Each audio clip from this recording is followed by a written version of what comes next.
Fala pessoal do canal Conjugado, tudo bem com vocês? Voltamos hoje e para falar de um assunto muito especial, para falar do spa. Na filosofia, Sócrates, Platão e Aristóteles. Meu crush. Esses três monstros da filosofia que vieram nessa sequência.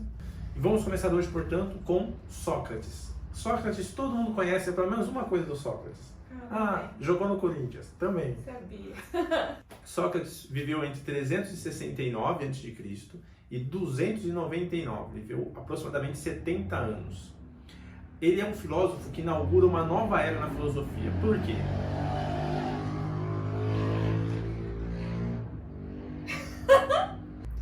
Porque ele não olha mais para o cosmos, para o universo, para a origem do universo, para a origem das coisas. Ele olha para o comportamento do ser humano. E aí, amigo? Que dó. Aí a coisa pega.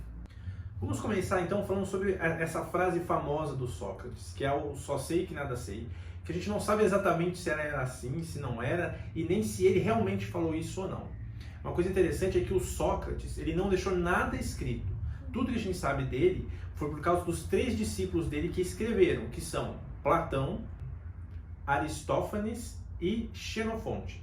Então a origem dessa frase vem de uma história que começa com o oráculo de Delfos, que era um templo erguido para adorar o deus Apolo.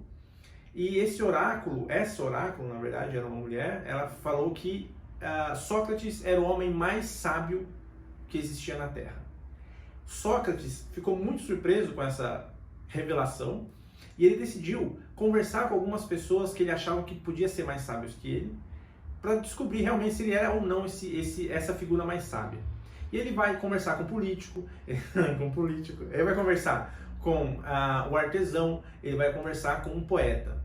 E conversando, dialogando, fazendo perguntas, que é o método de Sócrates, ele vai desmascarando pretensos sábios, homens que realmente não eram sábios, eram apenas enganadores. Então o que Sócrates percebe é o seguinte, que ele, Sócrates, sabe que não sabe muitas coisas, mas que aqueles sábios fingiam saber. Eles não sabiam, mas eles fingiam saber.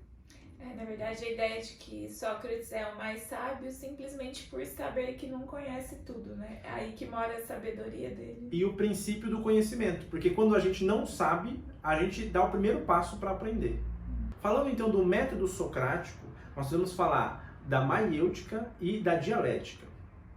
A maiêutica é uma palavra que a origem dela é fazer nascer.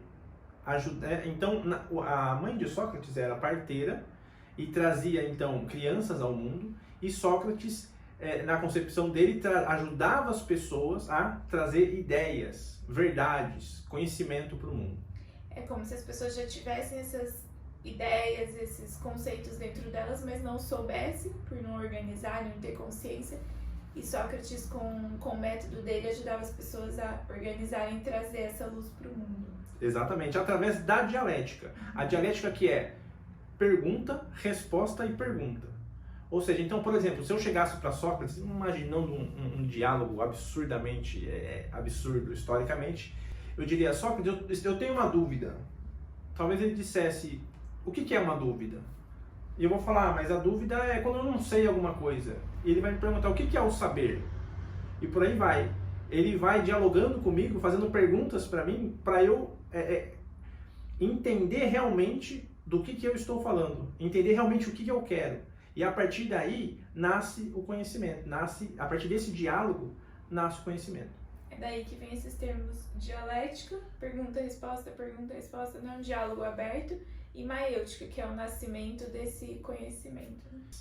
E Sócrates foi julgado, condenado e morto na época, né, por ser acusado de questionar muito, de levar os jovens, principalmente, a se tornarem inquisitores da verdade, né, a buscar o conhecimento real. E isso tirava muito o poder e a autoridade das pessoas que superficialmente pareciam sábias ou diziam ser sábias, donas da verdade, né? Exatamente. Sócrates é condenado por perturbar a ordem vigente, corromper a juventude e incentivar a adoração a falsos deuses. Ele é condenado, então, a tomar veneno, né, a morte por envenenamento, cicuta, e uma coisa curiosa é que acredita-se que ele poderia ter substituído essa pena de morte por uma pena alternativa caso ele tivesse assumido que de fato tinha corrompido a juventude da época. Como ele se recusa a fazer isso, a própria morte dele se torna um símbolo da filosofia na que ele acredita, de defender esse método até o fim. E de defender a verdade, né? De não sujar esse conceito de que o conhecimento e a verdade são os mais importantes. Então vamos para a aplicação prática das ideias de Sócrates. Então a questão é sempre se basear no conceito de que a gente não sabe a verdade. E como que se encontra essa verdade?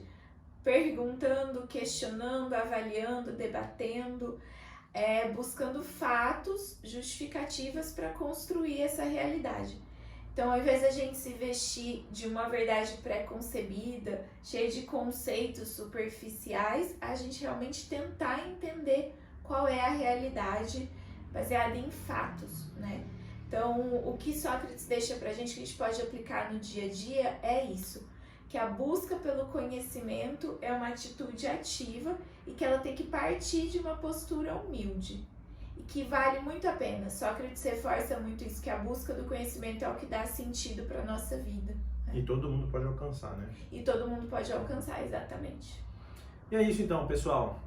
Espero que vocês tenham gostado de Sócrates. Espero que vocês busquem saber mais sobre a vida dele e os ensinamentos. Vale a pena. Vale muito a pena. Então, até a próxima semana. O próximo filósofo que eu já dei a dica vai ser Platão. Tchau.